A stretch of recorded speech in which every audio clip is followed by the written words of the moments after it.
Next up is example 2. And first I'm going to draw a not to scale picture of the triangle.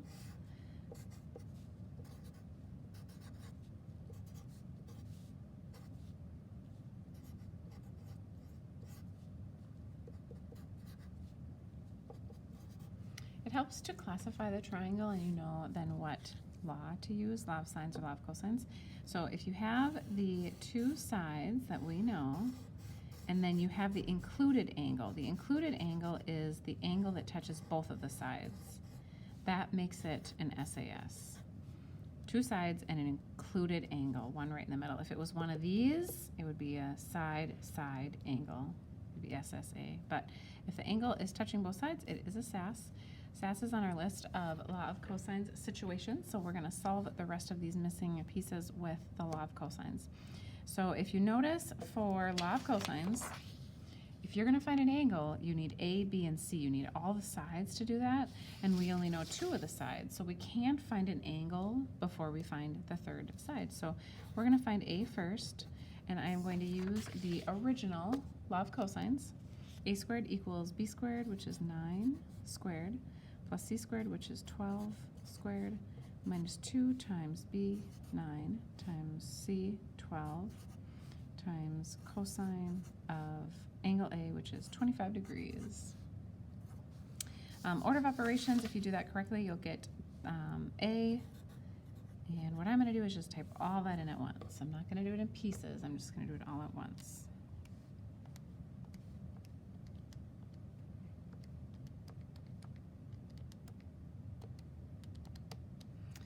A squared equals 29.2375, and then in order to get A, I'll have to square root that. So I'm actually going to do square root of second answer, and that takes my entire answer without rounding. And A is 5.41. Okay, so that is my missing third side. Now I'll go for angle B. And like I said before, if you start the triangle with law of cosines, we're going to do law of cosines all the way through.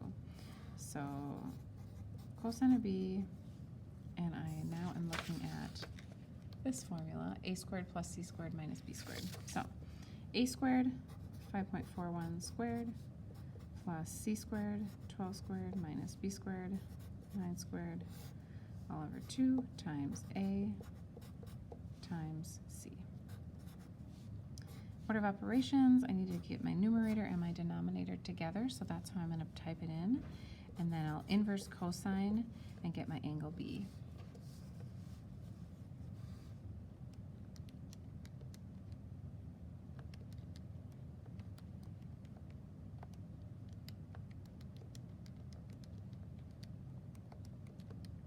So I got 44.71 degrees. Now I know two of the angles, so I'll get angle C by just taking 180 minus this to get angle C.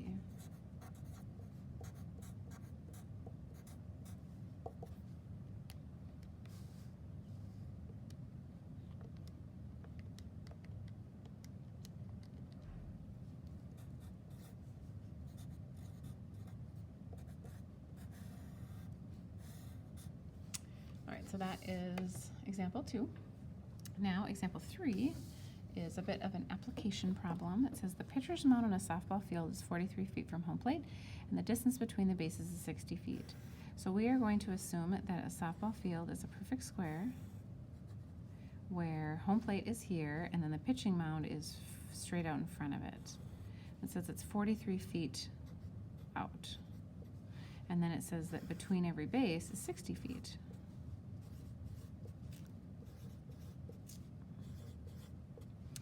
How far is a pitcher's mound from first base? So the pitching mound we put here, first base is here if this is home. This is first. We're looking for this distance right here. I'll label it A, but we don't know what it is. So in order to do this, I'm looking at, this triangle right here. I'm going to have to use like a law of sines, law of cosines, because we don't know if it's a, right triangle or not. So I can use law of sines or law of cosines. Depending on which one, what situation we have is it will tell us which one to use. And I only know 2 sides right now. So I have to know a third thing. You can't do it with just 2 sides. So when I look at this picture, I need to label one of the angles, and the angle that I can figure out is this one. That one has to be 45 degrees because it's a 90-degree angle at home, and then that went straight out, so it cut 90 in half. So this is a 45-degree angle. So I do know the 2 sides here and the included angle, so it is a SAS type of triangle. So I'm going to use law of cosines. So my law of cosines, I have, both of these. This one, it says use when finding a side, and I want to find side A, so I'm going to use this one. I'll use the top. B squared plus C squared minus 2 times A times C times cosine of 45 degrees. I'm going to type all that in and then square root it, and I will get my A.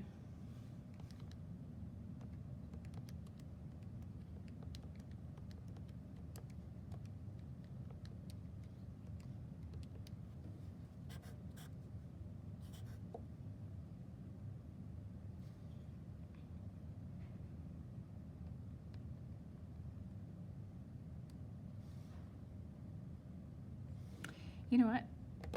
I put 45 in here, and it was supposed to be 43. So I'm going to have to go and change that to 43 and that to 43. I looked at that 45, so I'm going to have to switch these to 43 squared and times 43 in order to get that answer correct. So I'm just going to go back and switch it on my calculator. Okay, so my answer is, it should be 42.43 feet.